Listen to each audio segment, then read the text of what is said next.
रविवार के दिन मझौलिया पुलिस ने थाना क्षेत्र के दूधा मठिया गांव निवासी भसूड़ हरिकेश शर्मा को पुलिस ने गिरफ्तार कर जेल भेज दिया। यह जानकारी इंस्पेक्टर सह थानाध्यक्ष अभय कुमार ने दी।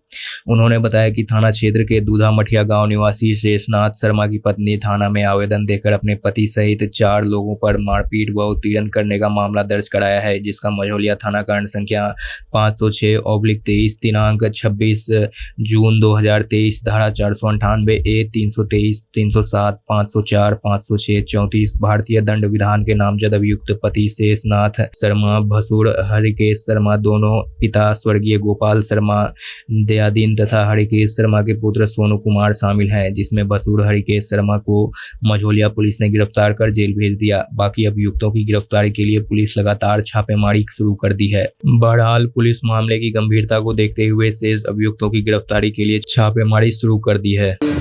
छापेमारी के दौरान मझौलिया थाना कांड संख्या 506/23 धारा 498 323 307 34 भादवी के अभियुक्त हैं हरिकेश शर्मा, उनको गिरफ्तार कर न्यायिक हिरासत में भेजा गया।